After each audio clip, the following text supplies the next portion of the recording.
Yes, so good evening, everybody. And I'm incredibly excited to be together with you this evening and begin this four classes series that where we're going to do a number of things I'll explain very soon. But the first thing that I wanted to do is to remind you that this Thursday night we're beginning to celebrate Purim, the holiday of lots, that has four mitzvot, four commandments. I wanted to mention them so you know. The first one that is really important is called Ta'anit Esther, is the fast of Esther, and that begins the break of dawn, and it goes all the way to the evening when the Megillah is read. The Megillah being the scroll that tells the story of Queen Esther and, of course, King Ahasuerus and Haman, and the near destruction of the Jewish people, just to remind us that we have been for centuries in the view of many to try to let us disappear from this planet. So it's a good idea to have a good memory. However, Purim is not a sad occasion. Purim is a holiday of great happiness because we are thankful that that we have been spared. Yeah.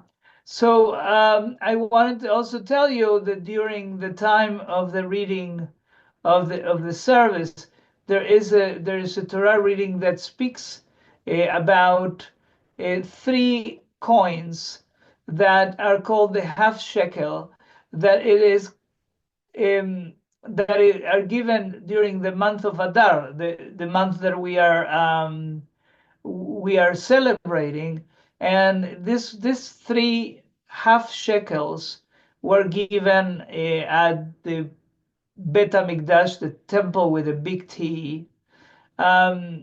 The idea of terumah, of offering, comes from there, and I want to tell you, since you probably don't have three half shekels, that the tradition in the United States that those three half shekels are replaced by three half dollars. Yes, it's the idea to give those as an offering.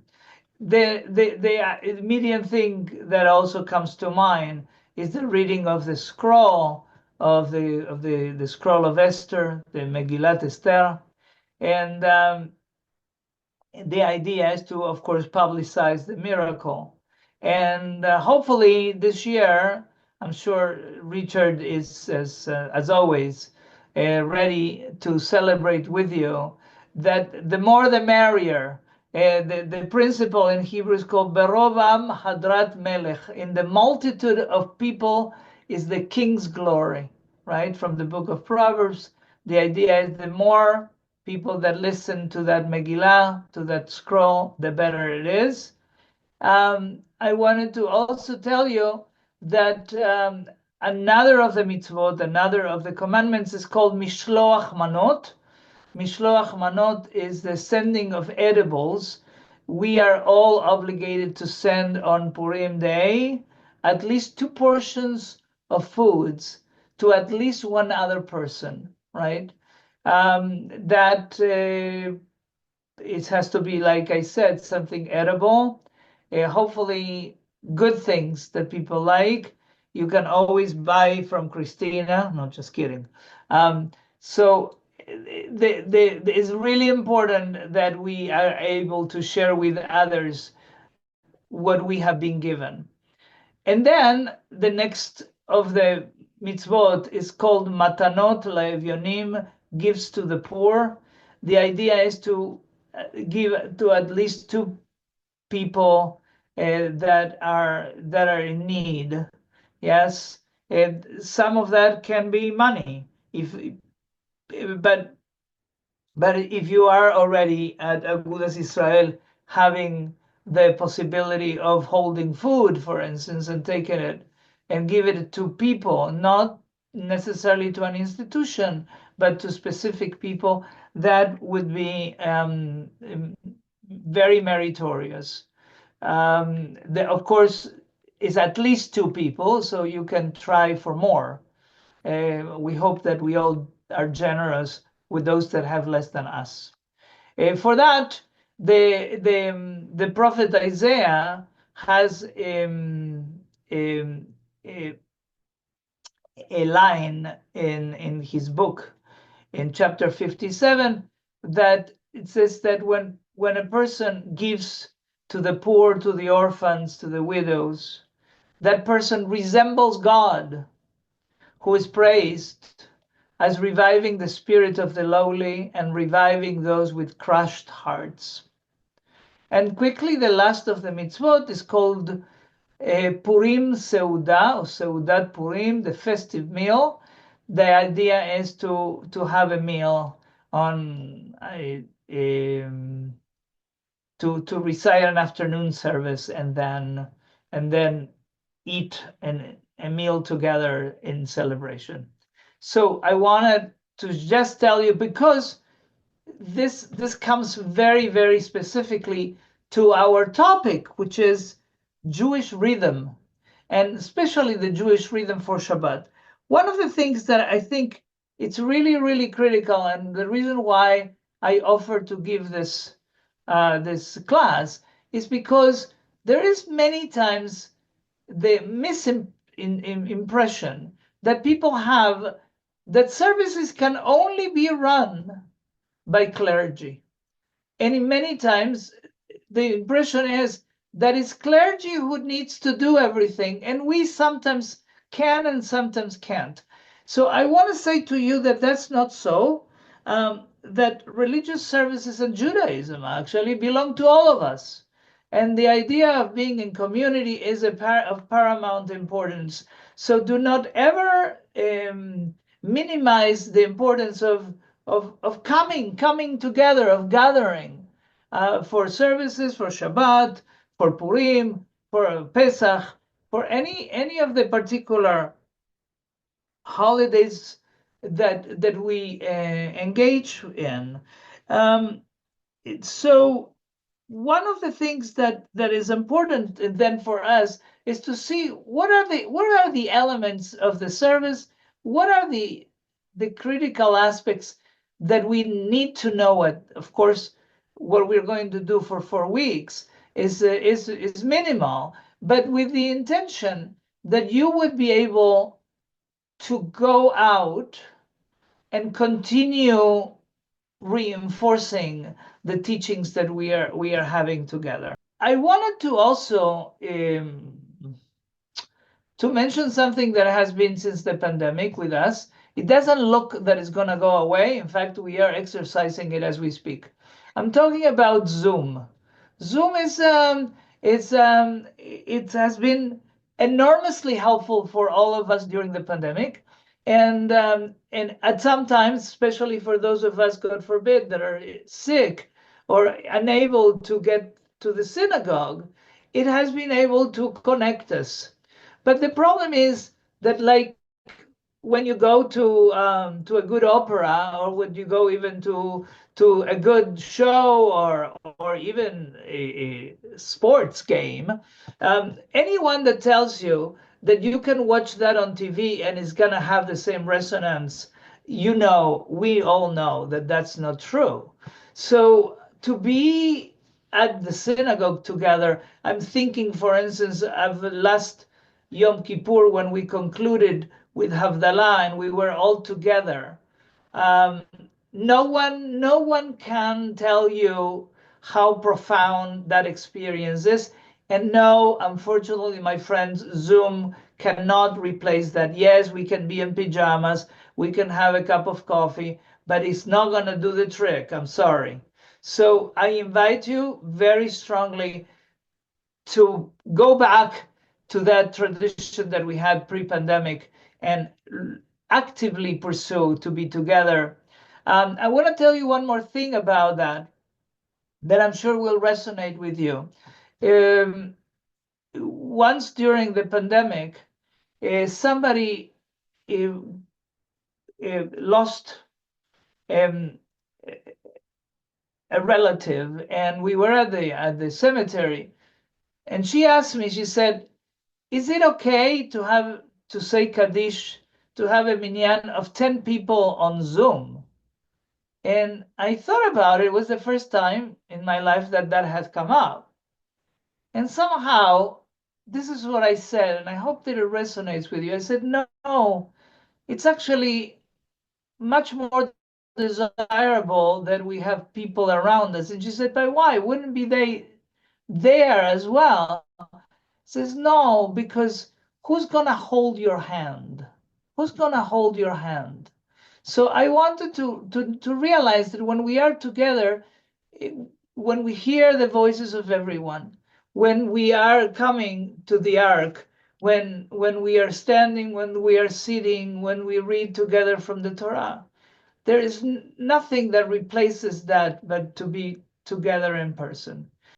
I wanted to begin this Jewish rhythm telling you about 10 moments of the year. And I'm going to center Shabbat, to be precise, where things happen that would be important for us to know. For instance, the first Shabbat that comes to mind is called Shabbat Shuvah, the Shabbat of Repentance. And Yom Kippur is the Shabbat when we are in the midst of asking for repentance. Shuvah means to return, as well as teshuvah, to return in our actions. So this is the first Shabbat that I wanted to remind you. Remember that the one that hopefully we will be celebrating together. There is also a Shabbat, very, very important. It's called Shabbat Bereshit. Shabbat Bereshit is the Shabbat where we begin for one more time to read the Torah all over again.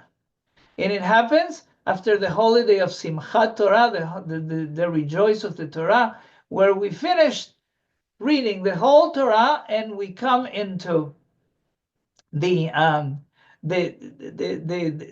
one more time to the beginning of the Torah. Again, remember, the Torah doesn't have a beginning and doesn't have end, but for physical purposes, we do have a scroll. We'll talk about it very, very, very soon. The third Shabbat that comes in chronology is called Shabbat Chanukah. Shabbat Chanukah is the Shabbat that happens, sometimes there are two, and sometimes there is one. And this is really important because sometimes when this Shabbat coincides with the holiday of Tevet, of Rosh Chodesh, of the beginning of the month of Tevet, we take out of the Aron HaKodesh, of the ark, three Sifrei Torah. Three Sifrei Torah. Sifrei, the plural of Sefer, of book, or rather scroll of the Torah. And it's one of the 2 times of the year where that can happen. Not always happens, but it can happen. The next one that I wanted to remind you happens in the month of January mostly, sometimes in February. It is called Shabbat Shirah. The Shabbat Shirah is the Shabbat when we chant the song at the sea after the Jewish people have been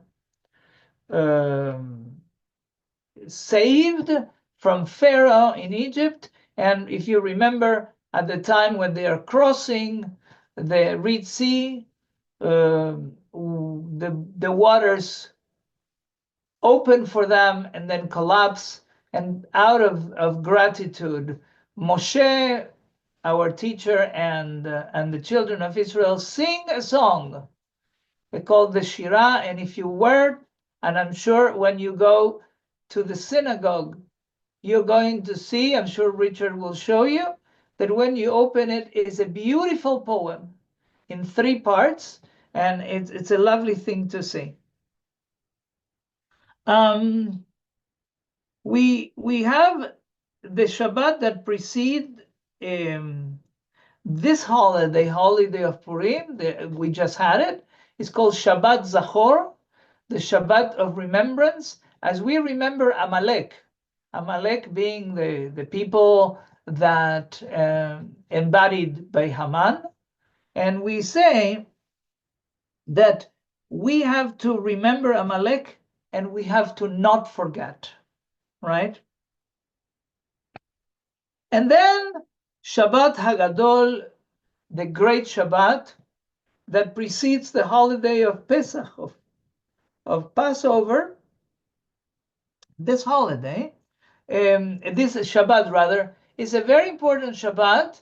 The rabbi of the congregation or whoever is leading you is supposed to give a big sermon. Big sermon, one of the two times. The other one, of course, is before Rosh Hashanah. But the big one is before Pesach. Why? Because we need to know all the very complicated laws of how to prepare for Pesach. So this is a good time to remind us of this Shabbat.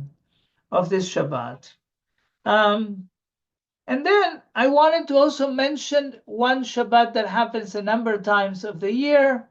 It's called Shabbat Chol HaMoed, the Shabbat that is in between holidays. For instance, the holiday of Pesach, as we said, the holiday of Sukkot.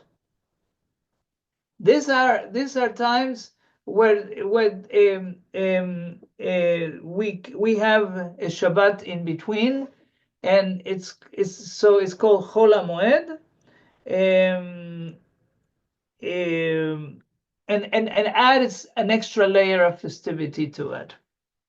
So those are a few of the ideas. There's so much to say about all this, but I want to focus in particular to some of the things that happened. We're going to focus on Shabbat and hopefully we'll be together I think in May to put it into action. I want to tell you that the fourth of the sessions that I'm organizing is going to be you teaching me.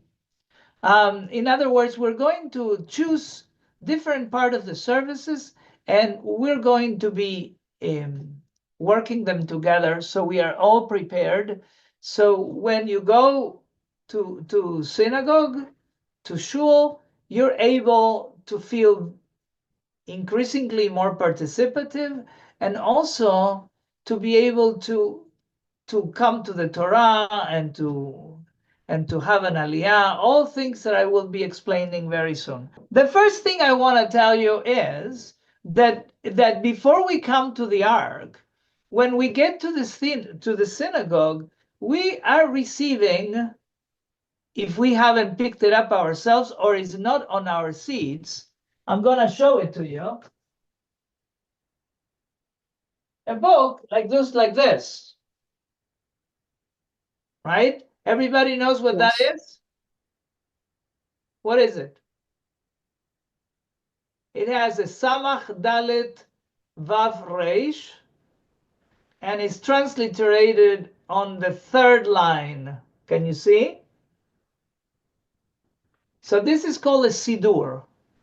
A Siddur that we actually use for our prayers, distinct from the one that we use for the high holidays that is called Machzor, right? Siddur, the Siddur we use during the year, and it is called Siddur because it comes from a word that you know, Seder, right? So what's Seder? You say, well, it's Passover time, right? Because the Seder is an order. And this book has the order of prayers. The order of prayers from the evening. Remember that the day in Judaism begins at night, and then it goes all the way to the next night in the case of Shabbat.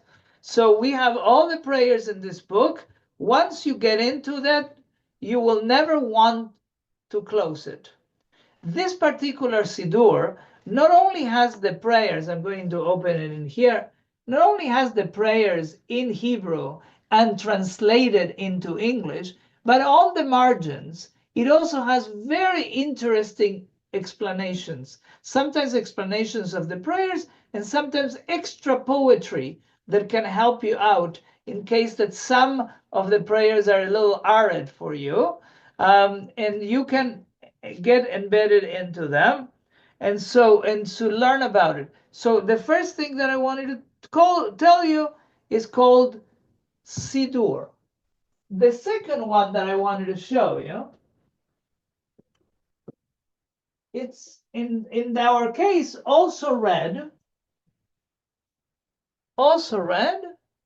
and it's called the Chumash.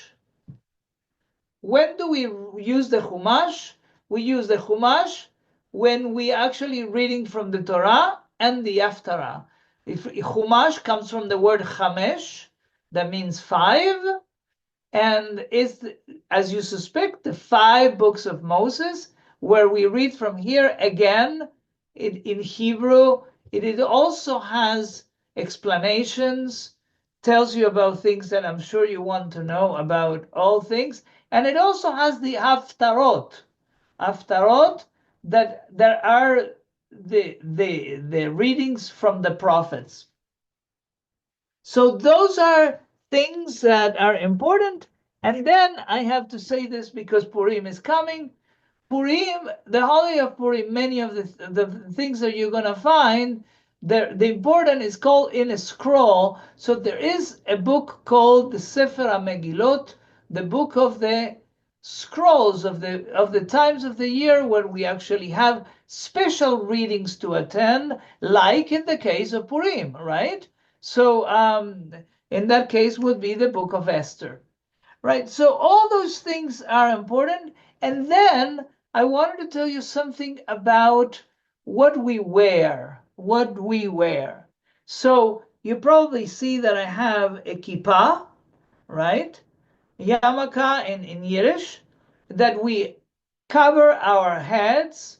If you don't wear a kippah every day like I do, it's totally fine. When we enter a synagogue, and especially when we enter the particular place we're going to pray, if you don't wear one, you can sometimes cover yourselves. And women have beautiful covers many times for them. And the other important aspect that we have for covering is called a talit. If you haven't seen one, the synagogue have plenty of them that they can help you with to wear at the time, where we cover ourselves as a sign of sanctity. They come in many colors. If you have a bar bat mitzvah, I'm sure you can also go to different Judaica stores and choose them. And there is another important element, and that is called tefillin. Tefillin are used during the week, not on Shabbat. That's why you don't see us wearing them. And actually are made of leather. There is one for the head, and there is one for the hand, right? And you remember, if you remember the first of the readings of the Shema, that they are mentioned there. So good. So now that we know how we enter the synagogue and how do we do things, we begin the Shabbat services in the evening with what is called Arbit Shel Shabbat. Some people call it Maariv, the evening service, and basically the prayers that we recite begin with a prayer called Brachot, and they go all the way to a Kaddish. Kaddish meaning it's a prayer for sacredness that we use not always, but sometimes we call a Kaddish of mourning, yeah, and that is recited at the end of the service for those that are in mourning or remember a Yortzeit, a time of somebody that the year of the death of somebody that they appreciate and love. And every prayer that is said that has great sanctity, that requires a minyan meaning 10 people, every one of those requires for us to stand. Let's remember, for instance, one of them is called Brachot, and that one, I'm going to teach it to you. We say the words, Baruchu et Adonai Amevorach. Let's praise the blessed God, and we answer, Baruch Adonai Amborach Leolam Vaed. It's like we say, yes, we agree with you. The prayer leader says it, and we agree with you, and we stand for this. And we stand for this. And then we have another prayer where we stand, and it's called the Amidah. Amidah, that in Hebrew means to stand, is the counterpart of the Shema that we will discuss very soon. And we also stand during it until we conclude it. Now, my practice is to remain standing until everyone else needs time to recite this prayer has ended. Why do I do that?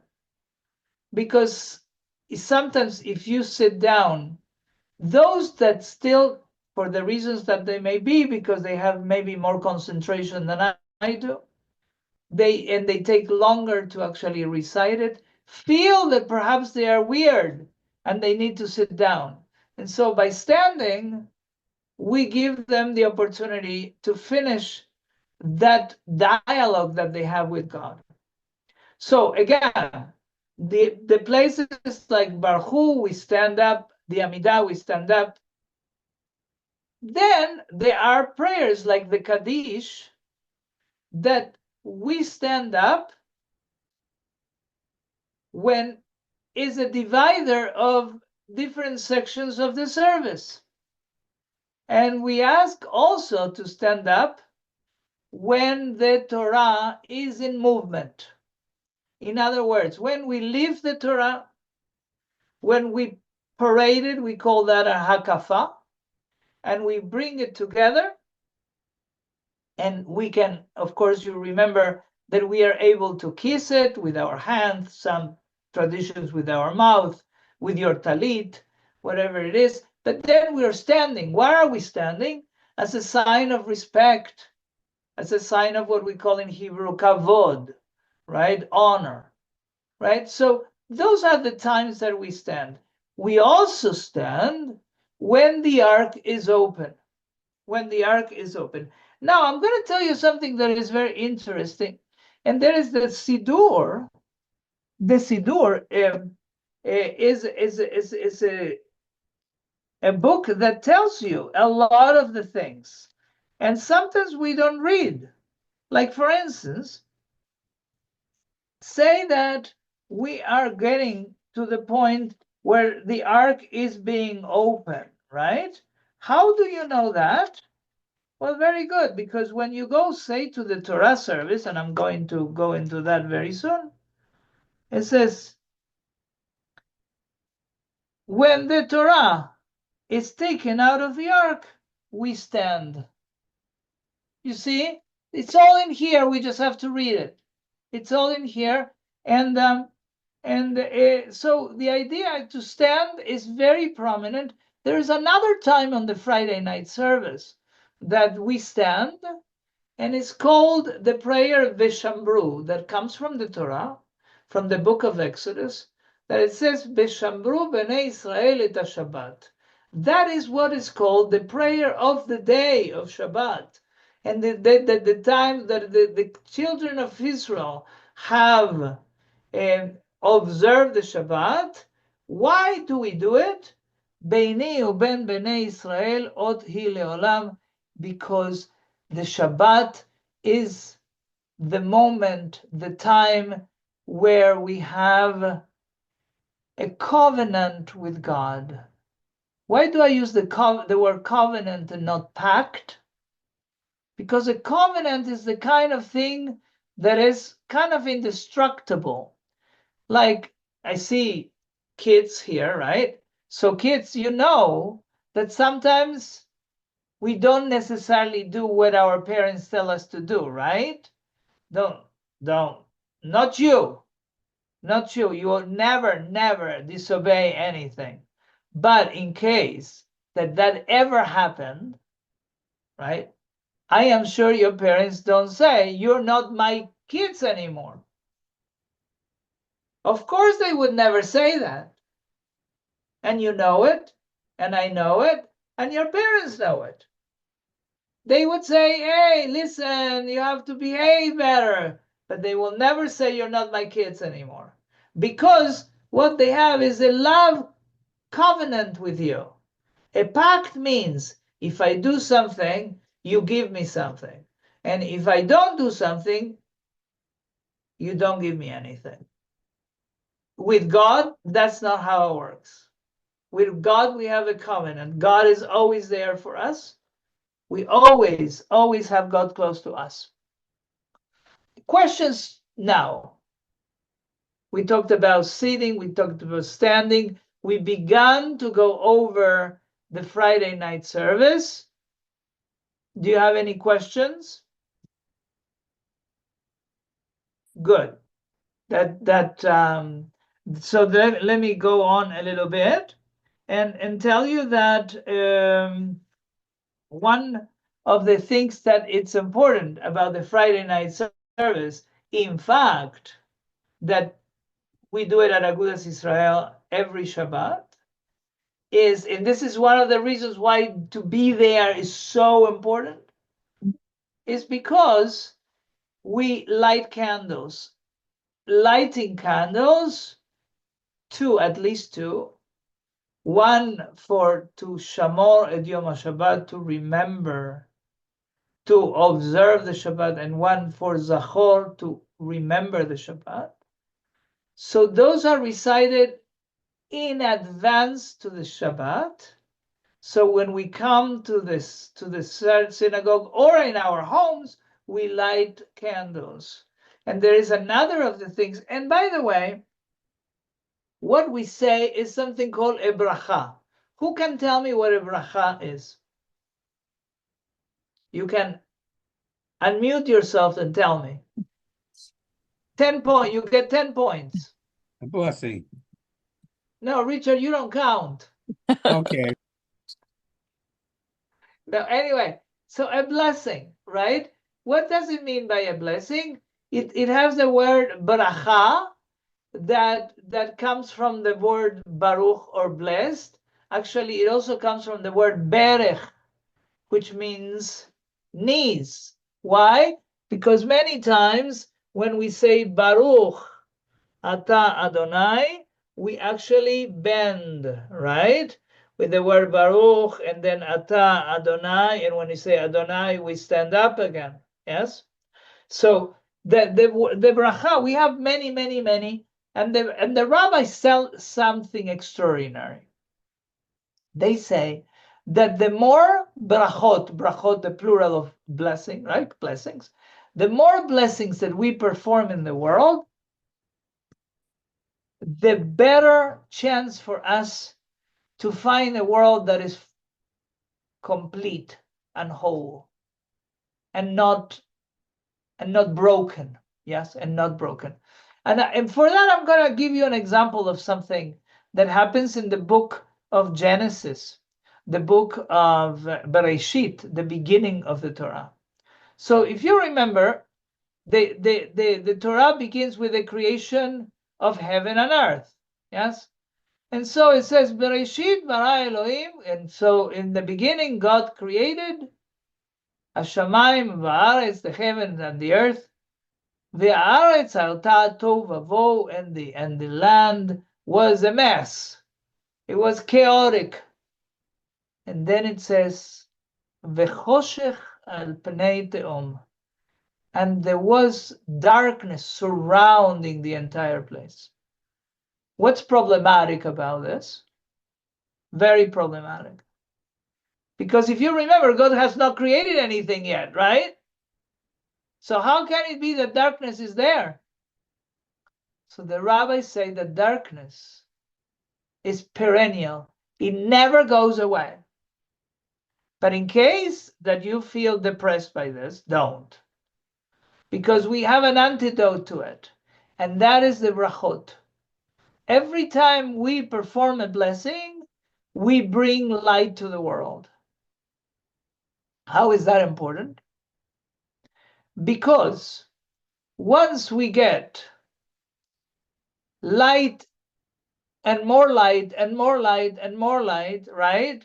Like, for instance, beginning Thursday night, you're going to read the book of Esther, and you're going to have a nice meal, and you're going to give 2 foods to the poor, matanot la'evyonim, and you're going to do 2 foods for people that you know, and all these things, you're creating more light in the world. And every time we create more light in the world, what happens? Darkness doesn't disappear, but it's covered by the light. It's covered by the light, and so we have a luminous place. Do you understand? So that's really, really important. So when we have prayers on Friday night, after we have the bracha, the blessing of the candle lighting, then when we enter the service, and what we do is very good. We enter the synagogue and we bow to the ark. We bow to the ark. Why do we bow? Because there is the very, very, very part that says, Matovu oalecha Yaakov, how great are your designs, God. Mishkenotecha Israel, the places where you live, God. And then we say the words, Va'ani eshtachave, and I will bow, El echal kodshecha, to the ark of your sacredness, where the books of the Torah are. Now, it's very interesting. Do you know what the word Aron, which we translate as ark, really translate into Hebrew? Who knows? Richard, you're allowed if you want. Aron means a closet. A closet. There you go, a closet. You're saying, what? Are we putting the books of the Torah in a closet? What's going on? What's going on? It's that nothing really is sacred unless we make it sacred. We make it important. We make it precious. So if we have this closet, which ours is not, thank God, but anyway, and we put a Torah, a book of the Torah in it, zoom, immediately it becomes sacred. Isn't that impressive? That's really what it is. The same thing when we have our home, we call it a mikdash me'at, a temple in miniature. Why? Because in our homes we recite blessings, because we do good deeds, because we speak words of love. And so it creates that ambience, it creates that atmosphere, yes, where we actually able to do this. So the service begins, as I said, with Baruch, and then it continues on with some blessings, the blessings that are preceding the Shema. Who can tell me what the Shema is? Anyone?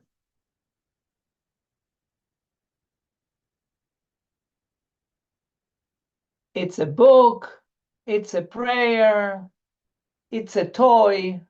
It's a prayer we say before we go to bed at night. Beautiful. We do say it before we get to bed at night. I love that. During services, it's actually very much part of both the Friday night service and the Shabbat morning service. They're also part in there, and it has 3 parts. One of them that we chant together, and it goes like this. ואהבת את אדוני אלוהיך בכל לבבך ובכל נפשך ובכל מאודיך.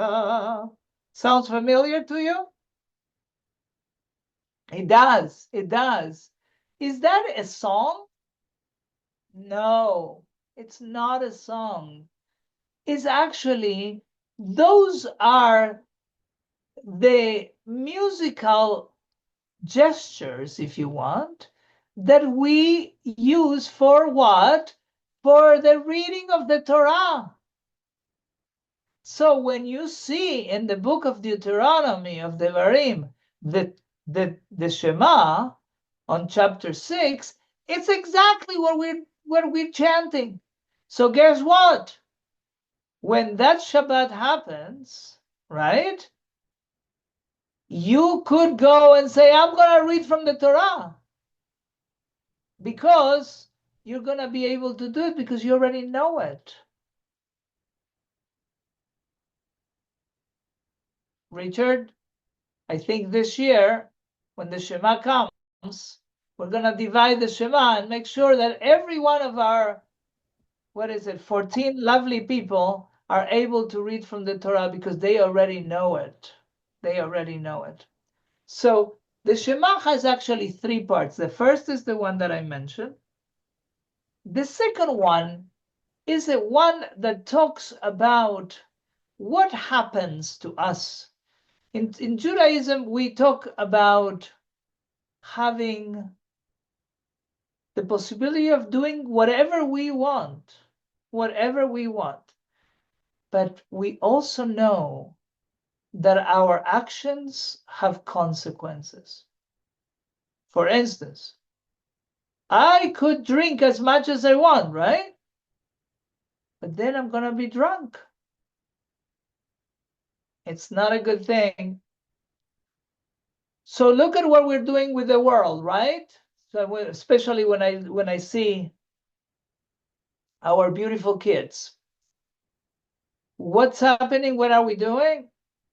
We decided that we're going to take as much as we want of it, and it doesn't matter what happens tomorrow. Well, tomorrow is already here, and we're beginning to see more hurricanes, and we're beginning to see more days that are hot, more days that are cold, more days that are they have more rain, etc., etc., etc. So this paragraph of the second paragraph of the Shema says, yeah, you can do whatever you want, but know that that has consequences, and we need to remember that.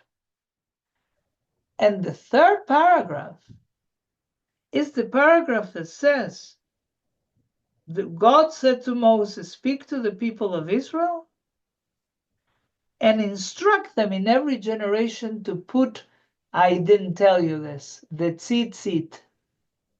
And every time, the 3 times that in that paragraph happens, we kiss the tzitzit.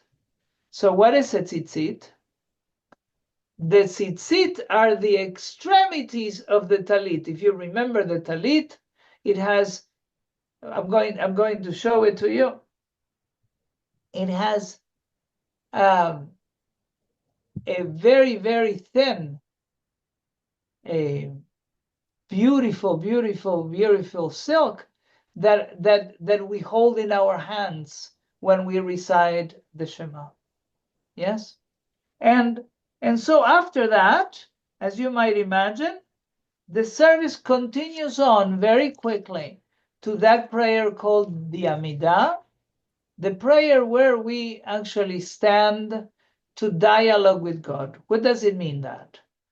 This is a prayer that on Friday night we say silently, or not necessarily silently, but in a very, we say in Hebrew, belachash, in a soft voice, and what happens is that we have the opportunity to tell God of what we have done. And what we have done during the day, how are we feeling? All that happens during this prayer, and we include that prayer that I was mentioning before, as Beshamru B'nai Israel, that the children of Israel observe the Sabbath, and is all included in here. We're going to look at that in greater detail next week, but basically it has 7 blessings during Shabbat.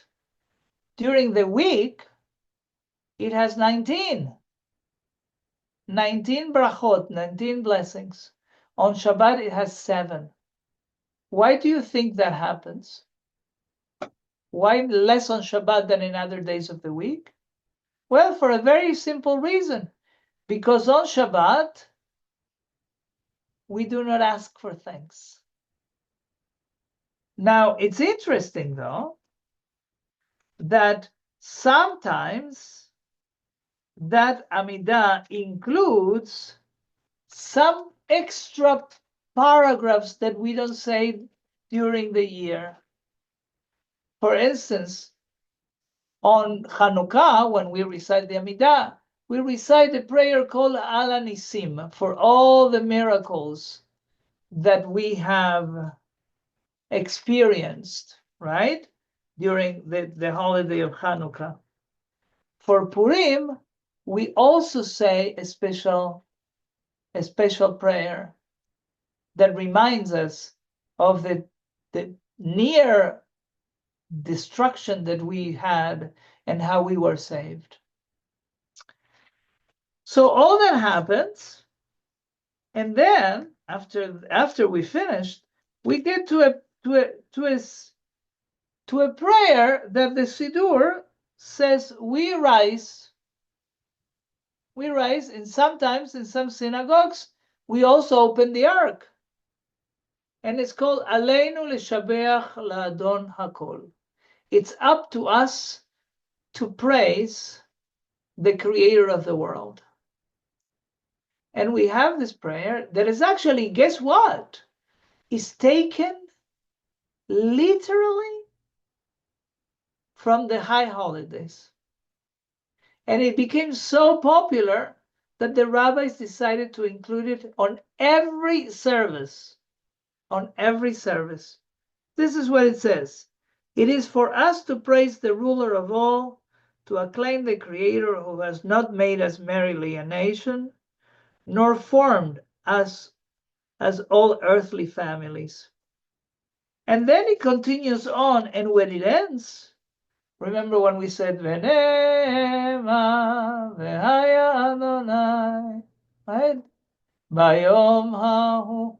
It reminds us of the great time of redemption when the world, remember when I was talking about the Brachot, of the blessings that illumine the world?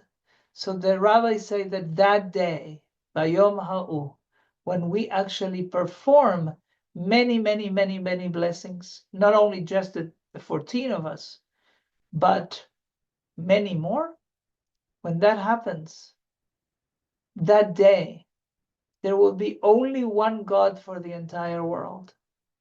Yeh Adonai Echad, and God's name would be only one Echad, meaning that the entire world would be different but unified. We will see each other as to being real human beings. It doesn't matter if you're a child, if you're a grandparent, it doesn't matter if you are of one color or another. It doesn't matter if you are a woman or a man. It doesn't matter. Nothing will matter, because we will look at each other and we will see a human being. And we're going to love that. We're not going to go on the street and say, what does he want from me when he says hello? We'll know that people only would have good feelings towards each other. So Bayom Ahu, that day is what this prayer says. And then we have that Kaddish Yatom. Kaddish, remember, the prayer that we celebrate God. It's not of mourning. It's not of mourning. There's no one word of mourning in this prayer. And in fact, there are many flavors of this Kaddish. There is the Kaddish Yatom, the ones that have lost a family member, that those recite it. But there are different Kaddishim, the plural of Kaddish.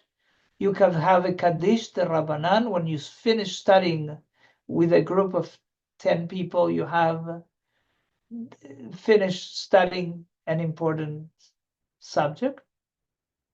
You can say that Kaddish. You can also have a Chatzi Kaddish, a short Kaddish that divides certain sections of the service, and a Kaddish Shalem, a full Kaddish. So we have all those different flavors. All of them are important.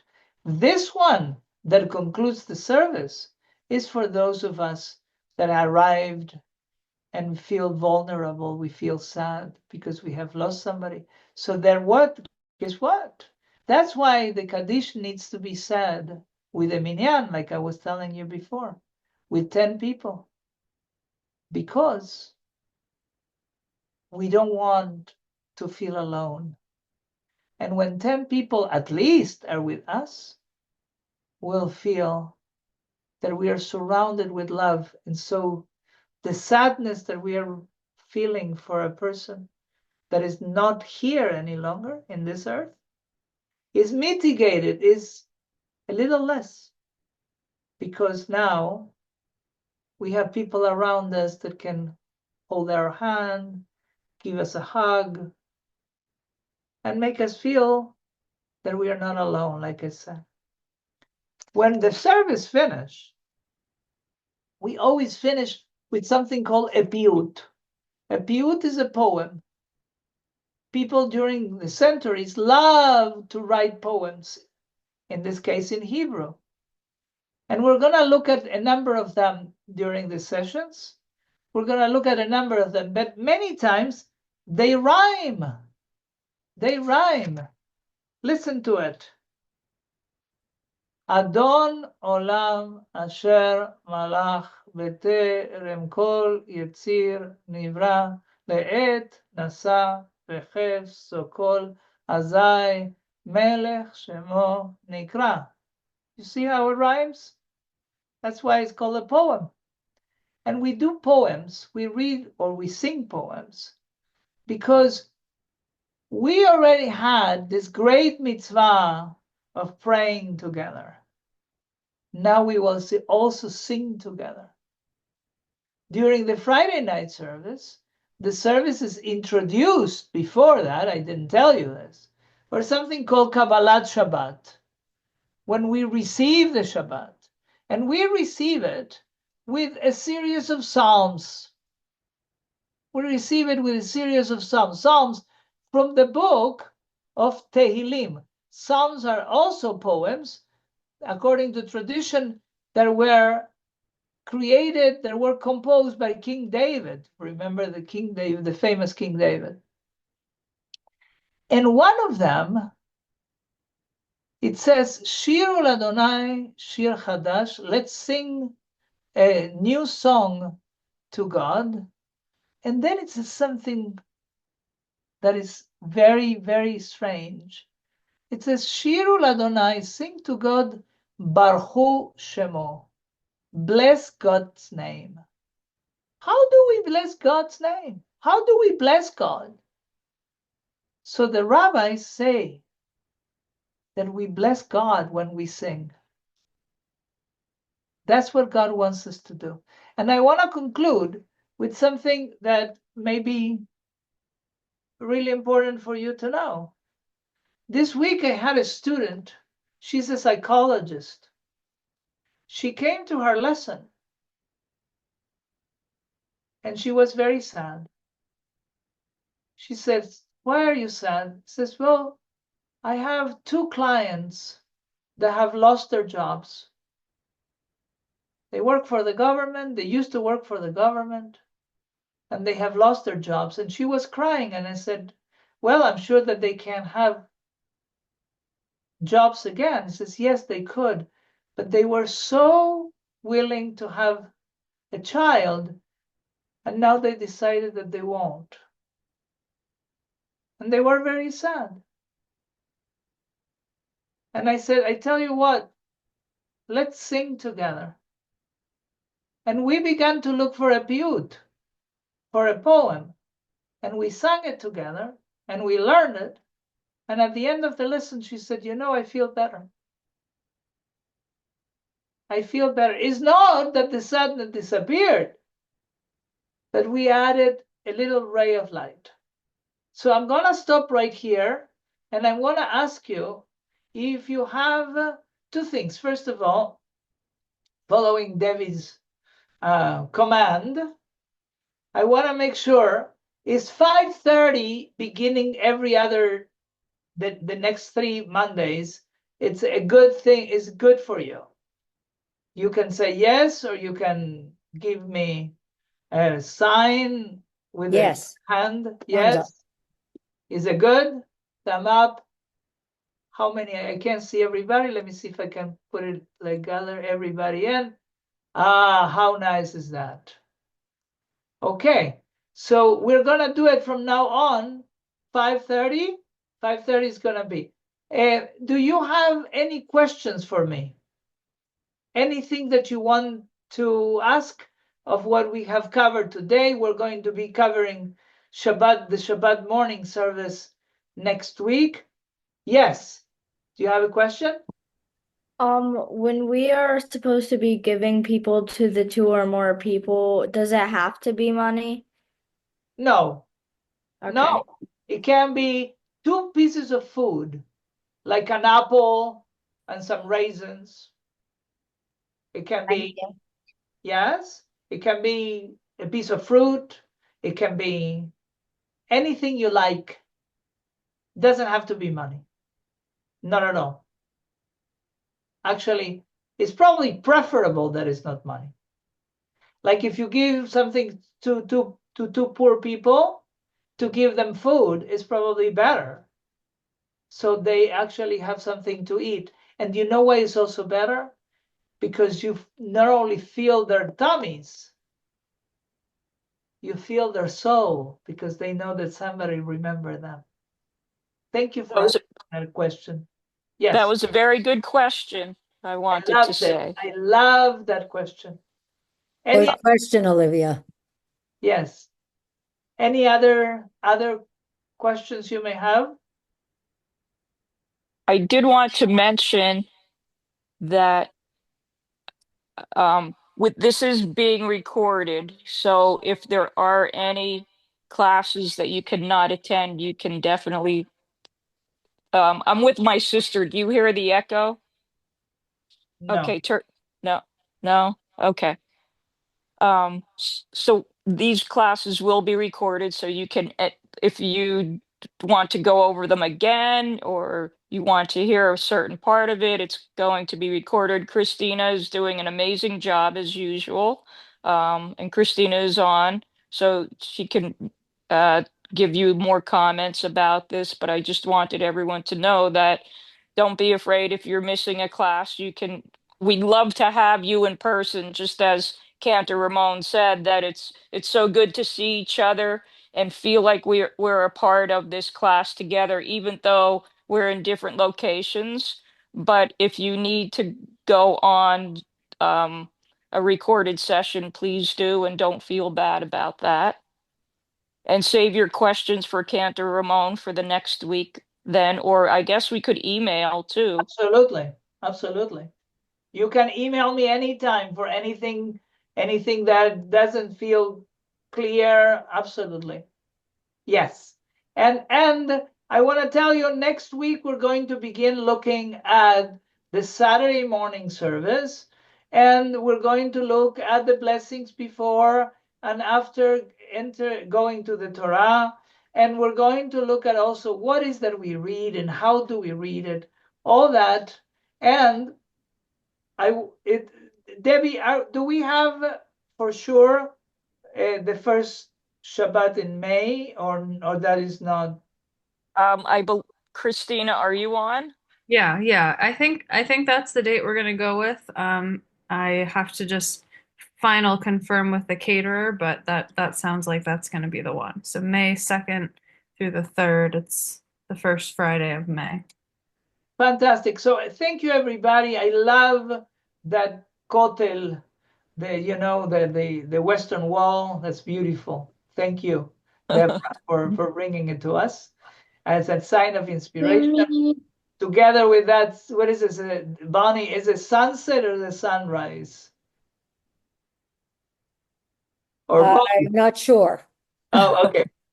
And I love the flag of Israel as well. So thank you for that. Owen, do you want to say hello to everybody? Yeah. Hi, Say hi to everybody. I love your smile. Peace. Does Ella or Olivia want to say anything? That was a good question, Olivia. Hi. No, They're beautiful. Thank you. no Richard question about it. Richard gets to see them every Sunday. And Mr. where's Richard. Elise? Is Elise there? Oh, she's peeking in there. Oh, Put is Right your she? head here. in, Elise. The Please, first keep person it they on. saw, they said, "Oh, Mr. Richard's there." Aw, Nice, that's very great. nice. That's So beautiful. So like Debbie said, feel free to send any questions that you may have. Let's keep it rolling. Thank you so much for coming, all of you. Okay. Thank you. Thank you. Good night. Good night. Bye-bye. bye. Good night. Bye.